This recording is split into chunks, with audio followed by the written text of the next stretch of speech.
Well, look, lovely to see you bright and early on a morning, but I mean, it's a morning where we're looking forward to a cup final, and people haven't been able to say that at Larne Football Club for 15 years. It's amazing what's happened, isn't it? It's terrific, absolutely incredible. I couldn't be happier. Our, in effect, second season in the Premier League, having our first major senior final together is just absolutely remarkable, and great credit to Tina and the team and all the lads that have contributed to that. How do you reflect on this year? Because on the pitch, it's been magnificent. Off it, I think, probably plagued with the same problems that have plagued society in terms of people not making decisions, organisations perhaps letting us down, and politics running ragged, really.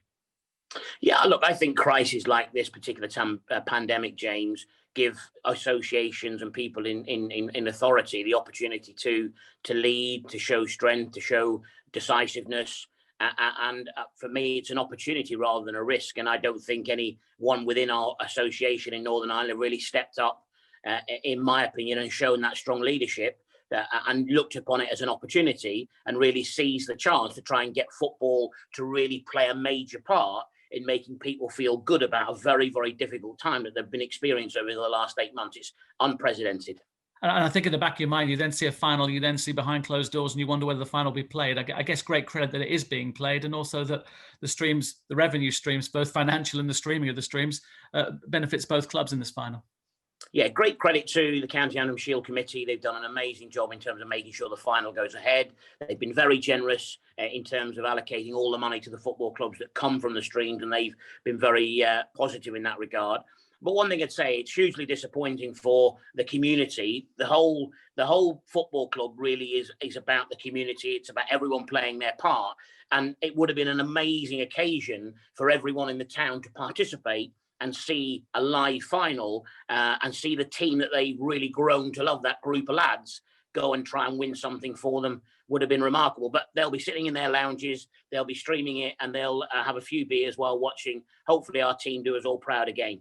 But I think the main point here is that this is a journey, and this is kind of a stop off on the way, rather than being the kind of be all and end all, which it might have been kind of over the last 15 years, that getting a cup final was all that Larne ever wanted. Well, this is just one appointment, really, isn't it? There's no question about that. Look, we are a small club trying to get a seat at the top table. We're working really hard to do so. Everything on the pitch demonstrates to me that we deserve a seat at the table, and that's not going to be long before we get a seat. And we're working hard off the field, behind the scenes, to establish a brand and an infrastructure at a football club that, again, is worthy of a seat at that top table. And we're going to work hard over the next 3 years to attain that seat. And once we get that seat, it's going to be very difficult for anyone to take it off us. We'll talk about the football in a minute, but I think moments and years like this allow you to learn an awful lot about the people around you. You know, that tells you everything. And I think probably the small teams, the volunteers, are the guys that have pulled out all the stops when everything's been against them at Inver Park. It's been remarkable, James. The whole community, I mean, everyone has stepped forward. Everyone's assisted hugely. A great, huge amount of admiration for Niall and for the board in terms of their organisation to make sporting events happen at Inver Park, even with restricted numbers. But then to get the level of volunteers that have come forward, giving up their time, giving up their Saturdays, really applying themselves to new training, new ideas of how to make sure people can come in and out of Inver Park in a safe, COVID-free environment, has been remarkable. So it really has been everyone standing up and being counted, and they've done a remarkable job. I couldn't be happier with what Niall and the team and the board have done, and the volunteers. But they are incredible. These guys who are paid nothing to do what they do, and we've seen it week in, week out, delivering the goods, making Inver Park a safe place, and giving it a foundation for Tin and his team to go and play their football. They love their football club. They love their football. They love their football club. They couldn't be more passionate and proud of what Tiernan and the team are doing. Look, the reality is whether the board or whether it's my money or whether it's Niall being brilliant, all of those things count a little bit. But the reality is it's all about what happens on the football field. And if we weren't winning games and playing the style of football we're playing and having that humbleness and empathy that the players and Tiernan has got, and the coaching staff have got, then we wouldn't have got buy-in from the community. The community are in absolute adoration of the players and of Tina and everything else. And that's why they bought into the whole project. And they're willing to give their time, they're willing to give their money, they're willing to support us in any way possible to try and make sure that football, the Larne Football Club, continues to be the heartbeat of the community. And it's only going to get better from here. This is really the start. Yeah, one thing I've noticed over recent weeks, while the results have been fantastic, is that everyone talks about two common kind of things. They talk about the money you've put in. They talk about Larne being full-time. hardly anybody mentions the fact that Tin and his coaching staff are making players better. It frustrates me. I imagine it frustrates you because you recruited the guy and put him in charge of your football club. Yeah, look, Tiernan gets all the appreciation he needs from me and the board and everybody else, including you, James. I'm glad that other football clubs don't talk about Tiernan Lynch. I want to try and keep hold of him and his staff for as long as we possibly can. We're very blessed to have somebody of his intensity, his intelligence, his attention to detail, his empathy to be able to get a group of lads to really buy into a project and improve themselves and apply themselves in the right way. So, yeah, I in a strange way, James, I'm delighted that very few people are talking about Tiernan, but clearly we show lots behind the scenes appreciation to him for all of his work and his team's work for what they're doing there. They really are doing a remarkable job. And as I said, I think Tiernan will go on to bigger and better things beyond Larne, but we're going to try and keep hold of him for as long as we possibly can. And if he was involved with any other Irish League football club, they would be doing better, in my opinion, based upon his level of ability in terms of a coach. There's a lot of skill in playing in the way that you want to play. There's also a lot of skill in bringing new players in for whatever money and integrating them and making them players. And we've seen that he's managed to do that over the last couple of seasons. It's been seamless. That's a family of players right now, isn't it? No doubt. The camaraderie. I mean, I'm involved in one of their WhatsApp groups and we exchange thoughts and messages and ideas. And the buy-in, the togetherness, the fight for each other is quite remarkable. And that's great credit to Tiernan and his staff and the group of players who have all embraced this vision that Tiernan's got in terms of the way he wants to play, the way professionalism, the way he wants them to apply themselves. So all the credit needs to go to that group of people. And all I would say is that from that perspective, I think they're in a really good place to go further. And the recruitment, as you've indicated, has been quite remarkable. And I think that the targets he's got in his mind for January and beyond will again just help to strengthen that group and help us go to the next level.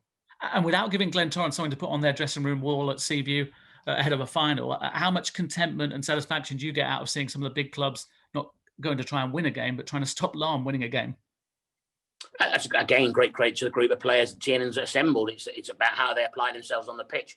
The thing about it is that people definitely look at Larne as a potential threat, a group of players that can go and win games against them, and they try and set up to make sure that they try and avoid being defeated by Larne, which is a great credit to Tiernan and the group of lads. So, look, I'm very optimistic about the final. We'll do the best. It's not going to be the first final that we experience together. It's the first, it won't be the last, I mean. It's certainly the first on the journey, but it won't be the last. I talked about the challenges of this year, and yet off the pitch, the club has done so much. You've got some fantastic sponsors around you. You've got a girls' team that started. The academy is flourishing and has, been sponsored by the Ruaz Foundation. There's so much going on, and Inver Park's unrecognisable to what it was when I was last there, kind of a year ago. Yeah, everything's gone from strength to strength. As the board, myself and the board and Niall looked at COVID as an opportunity rather than as a threat.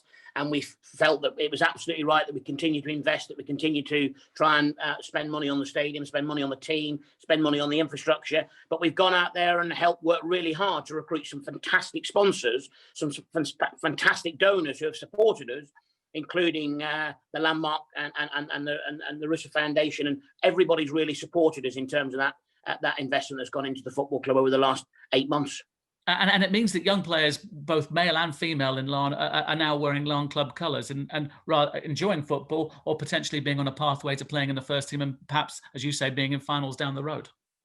Yeah, the actual scholarship academy is remarkable, what they've done there. Gary Haven and Tiernan have worked really, really hard together with LLS. A foundation have worked really, really hard to deliver a fantastic academy. And I think there's going to be a number of players from that academy that will come and play in our first team, and great opportunities to grow that number over the coming months. And I suppose from my point of view, there's nothing nicer than supporting your own local football team. And we definitely, over the last 3 years, recruited some very, very good young fans that are going to be supporters for the rest of their lives of the Larne Football Club. And look, I appreciate the English Premier League is exciting, but there's nothing more exciting than seeing your own home club flourish and grow and develop and play the style of football that Tiernan and the team have been playing. So, yeah, I think it's great that we're 3 years in, getting to our first final, but there's still an awful lot more to achieve, and we're going to continue to work hard to achieve it. You talked about being in contact with the players. I know you are. How would you describe them as a bunch? Because I know dressing rooms, and that's as tight as you can come at the moment. You look around, and the guy next to you, you can count on and going into battle with you. That seems to be a very, very kind of special environment right now. I always felt that would be a challenge for Tiernan this year, that bringing in a larger group of players and having a squad of players that were all capable of playing on a Saturday, and trying to make sure you manage that.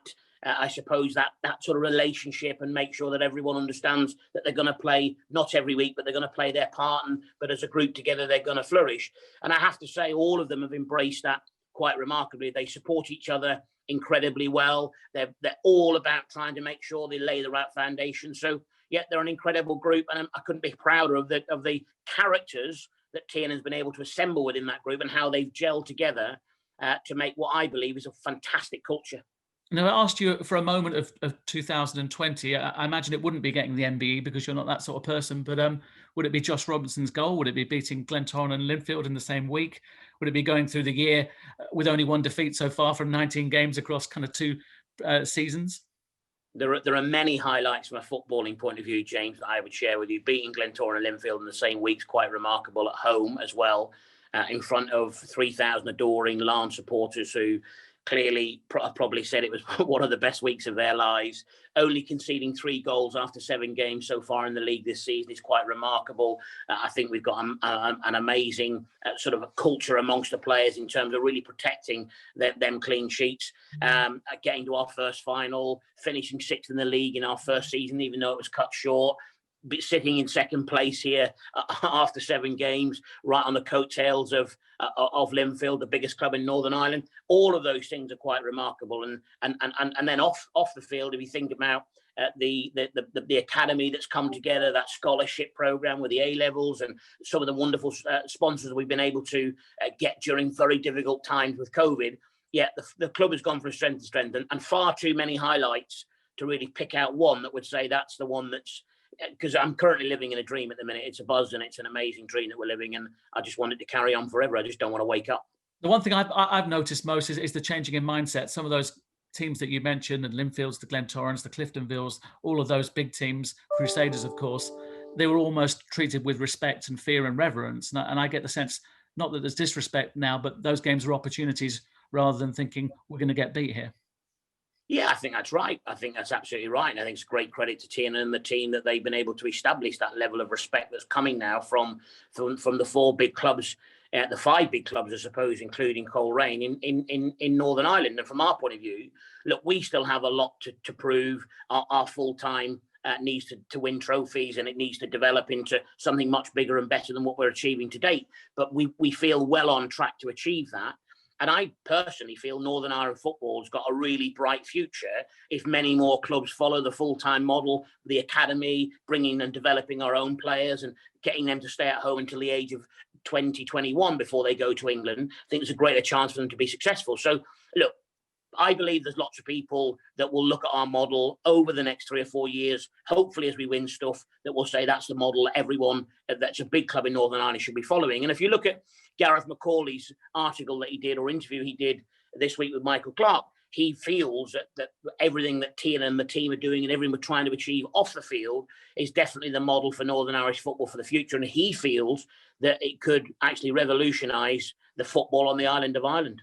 But it's funny, isn't it? When people come into the club, they think it's one thing, they find out it's completely different. And it is built on kind of firm foundations rather than just being kind of a whim of somebody like yourself who just wants to enjoy owning a football club. There's a lot more to it than that.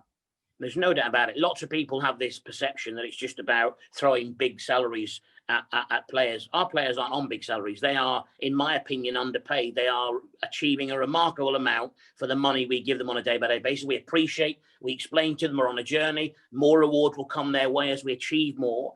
And they're bought into that vision. And as I said, from our point of view, it is a journey. We're well on track to achieving and getting to our destination, but there's lots more still to achieve over the course of that journey. Would you say you're ahead of schedule? Because bearing in mind, we hadn't met 2 years ago, and yet you win a championship, and we're talking about being top 2 in the league at the moment. And that's a hell of a way to come in such a short time. Yeah, my own vision is to try and really, really challenge for the league in the next 3 seasons. And I think that everything, if we can keep hold of Tiernan Lynch and his coaching staff and continue to keep hold of that group of players and develop them as we're doing and add 1 or 2 in where required, then I think we'll have an amazing chance to challenge within the next 3 years. And that's what we're aiming to do. Look, this year is going to be very, very tough for us. We've only got a very small squad. The players are giving everything. They're working really, really hard. And look, if we could get cement ourselves and improve on last season and get to maybe 5th or 4th, we'd be in an amazing position. We really would be. So from our point of view, it's taking every game as it comes. And I'm confident that within 3 years of now, we'll be challenging right at the very, very top all season. We'll be challenged right at the very, very top of Irish football. Final couple of points. How proud will you be Wednesday night as someone from Larne, not necessarily the Larne owner, but someone who's seen this football club, as I say, catapult from where it was? Yeah, it's the second step in our journey. Winning promotion was the first step, and now getting to a major final is the second step. And I'll be super proud, primarily as much as anything else, for the town and the community. I'll be super proud for the players and Tiernan and his coaching staff.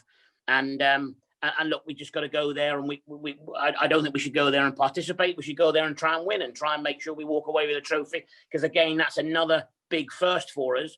I don't think we've won the County Antrim Shield before. And from our point of view, it'd be a great step in the right direction. And again, just give us a little bit more confidence to be able to kick on and try and challenge as long as we can this season at the top of the league. No, I was looking through the stats. Glentoran have won it 26 times. You look at Larne, there's a 0 next to it. It would be nice come Wednesday night around about 10:30 for that to be a 1, wouldn't it? Yeah, I think Glentoran owes the opportunity of just having 1 on the board. Yeah, I mean, they've 26 times is fair for them. I don't think they need it at 27. It make no difference. To us, it'll make all the difference in the world. But look, Glentoran are a great team, great squad, a brilliant management team in Mick and Paul, who I have got a huge amount of regard for. It's been great to see the resurgence of Glentoran over the last 2 or 3 years since Mick and that came into the football club.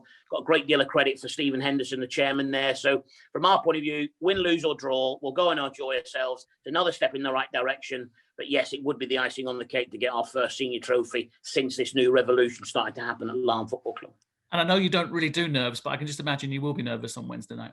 Yeah, I will be. My voice will be hoarse by the end of it. And unfortunately, I can't be there in attendance. I had booked flights, but due to the lockdown, I can't be there to participate with everybody. But I will be watching from home on the stream. Everyone's mobile's off because the stream's about a minute behind everything else. And if you put the flash scores on, you get the score before it actually happens. So everyone's phone's off, at home, sitting down, in the quiet, watching the football, and I can't wait for it to happen. And look, one of the great things about COVID has been being able to watch Larne every Saturday has been something quite special. And my whole week now really builds towards Saturday at 3 o'clock or 5:30 or whenever Larne are playing, and nothing's more important than that match being shown on the television.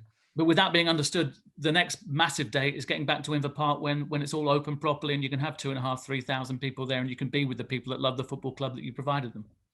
Absolutely, and as I said to the players the other day, that they need to carry on performing at the level they're performing at, because if we're in first, second or third come January, we can have 3,000 people back there. It would be great for the whole town to come out and support, to say absolutely well done to the players who have got us in that position over the course of lockdown, really, which would be remarkable. So can't wait for that to happen.